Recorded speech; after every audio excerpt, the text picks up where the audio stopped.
ต้นลิ้นไม้แม่นต้นไม้ในตระกูลที่ออกดอกที่มีรูปทรงคล้ายคือกันกับแก๋ที่เป็นเครื่องลิ้นดนตรีชนิดหนึ่งมันมีต้นกำเนิดจากอาซีตะวันออกเฉียงใต้ต้นของมันมีความสูงประมาณ5-10 เมตรและมีเปลือกสีขีเทาก้านใบของมันยาวและใบของมันเป็นรูปสามเหลี่ยมยาวประมาณ5-13 ซนเปลือกของต้นลิ้นไม้สามารถนำมาสกัดไส้เป็นธาตุจับสีของฝ้ายและสามารถนำมาย้อมไหมให้เป็นสีเขียวอ่อนและเขียวขีม่าได้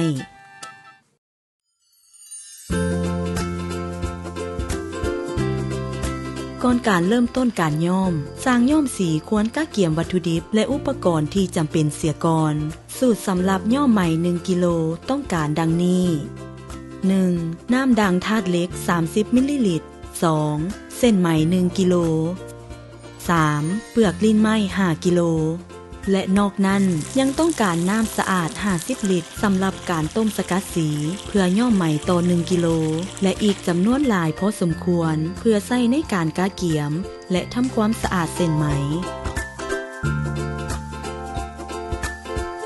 อุปกรณ์ที่ต้องการมีดังนี้ 1. หม้อสแตนเลส3 หน่วย 2. บ่วง 3. เสือก 4. ผ้าฝ้ายน้ำเข้าเมื่อวัตถุดิบและอุปกรณ์ถือกะเกี่ยมเรียบร้อยแล้วก็สามารถดำเนินการต้มสกัดสีได้ขั้นตอนที่ 1 แม่นซักเปลือกลิ้นไม้ออกเป็นตอนน้อยๆเพื่อเวลาต้มจะสามารถสกัดเอาความเข้มข้นของธาตุสีธรรมชาติออกมาได้อย่างเต็มที่ขั้นตอนที่ 2เอาเปลือกลิ้นไม้ลงใส่หม้อแล้วเอาน้ำ25 ลิตรตื่มใส่การนำใส่หม้อสแตนเลสแม่นดีที่สุดเพราะมันจะบ่มีปฏิกิริยาทางเคมีกับธาตุสีเปลือกลิ้นไม้จะถูกต้มอย่างน้อย30 นาทีเพื่อสกัดเอาธาตุสีครั้งที่ 1หลังจากต้มครั้งที่ 1แล้วนำเอาซ้ำหรือหม้อมาวางและเอาผ้าฝ้ายน้ำเข้าสะอาดปกปากของมันเพื่อทำการตองเอาน้ำสียกหม้อออกจากเตาถอกน้ำต้มตองผ่านผ้าและเก็บไว้ในหม้อและเทน้ำอีก25 ลิตรลงในหม้อเปลือกลิ้นไม้เก่าที่ต้มไปแล้วนั้นต้มอีก30 นาทีเพื่อเป็นการสกัดสีครั้งที่ 2เฮ็ดแบบนี้ก็เพื่อรับประกันว่าธาตุสีที่มีอยู่ในเปลือกถูกดึงออกมาให้ได้หลายที่สุดเท่าที่จะหลายได้เมื่อต้มสำเร็จอีกเทื่อหนึ่งต้องได้มีการตองเอาน้ำสีเป็นครั้งที่ 2และรวมกันไว้กับน้ำสีที่ตองแล้วครั้งที่ 1และบัดนี้ก็ได้น้ำสีจากธรรมชาติที่พร้อมแล้วสำหรับการย้อม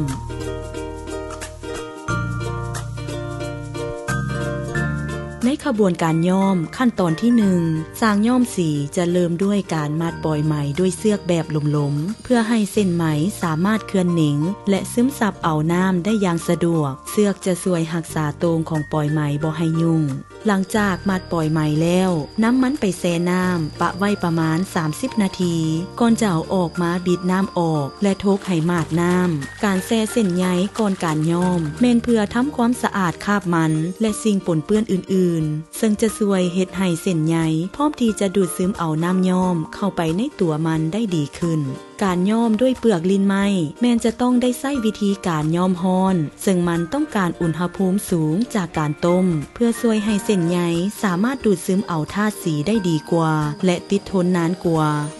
น้ำเอาไหมที่มาดน้ำนั้นลงไปจุ่มในหม้อน้ำย้อมและต้องเฮ็ดให้เส้นไหมสามารถอาบน้ำสีได้เวลาเดียวกันได้เท่าใดยิ่งดีนี่ก็เพื่อรับประกันให้เส้นใยสามารถดูดซึมเอาสีได้เท่าเทียมกันจึงจะได้ไหมย้อมที่มีสีงดงามสม่ำเสมอต้มไหมในน้ำย้อมจากเปลือกลิ้นไม้30 นาทีในเวลาต้มต้องได้มีการควบคุมอุณหภูมิบ่ให้ฟดแห้งเกินไปพอใจเฮ็ดให้ไหมยุ่งพันกันสร้างย้อมสีควรมันสังเกตเบิ่งเส้นไหมเพื่อบ่ให้ส่วนใดหนึ่งฟูอยู่หน้าน้ำพอจะเฮ็ดให้ไหมด่างเมื่อต้มแล้วน้ำเอาปล่อยไหมออกจากหม้อและเอาไปล้างในน้ำสะอาดไหลหลายๆน้ำเฮ็ดซ้ำไปมาจนกว่าสังเกตเห็นว่าน้ำที่ใส่นั้นใสดีจึงหยุดเซาข ขั้นตอนที่3แม่นขั้นตอนการใส่สารจับสีซึ่งจะนำไส้ดังธาตุเหล็กสูตรสำหรับการใส่สารจับสีเพื่อย่อไหม1กิโลแม่นต้องการน้ำ24ลิตรผสมกับน้ำดังธาตุเหล็ก30มิลลิลิตรสามารถเบิ่งวิธีการเฮ็ดน้ำดังธาตุเหล็กได้ในวิดีโอแนะนำสารจับสีเมื่อกะเกียมน้ำผสมธาตุเหล็กได้แล้วก็นำเอาเส้นไหมลงแช่โดยบ่ต้องต้มและปะไว้20นาทีการแช่น้ำธาตุเหล็กนี้แม่นเพื่อกำหนดสีเฮ็ดให้ไหมที่ย้อมออกมามีสีที่เข้มขึ้นกว่าการย้อมโดยกงกับสีดั้งเดิมที่ได้จากการต้มสกัดจากเปลือกและยังช่วยเฮ็ดให้สีติดทนนานบ่ตกสีง่ายหลังจากแช่แล้วนำไปล้างน้ำให้ดีการย้อมด้วยเปลือกลิ้นไหมแม่นต้องการต้ม2 รอบน้ำเอาไหมกลับลงไปในหม้อน้ำย้อมเก่าเป็นครั้งที่2และต้มอีก30นาทีเมื่อต้มแล้วไล่น้ำอีกหลายๆครั้งเฮ็ดแบบนี้จนกว่าบ่มีสีตกออกมาจากไหมและสังเกตเห็นน้ำใสดี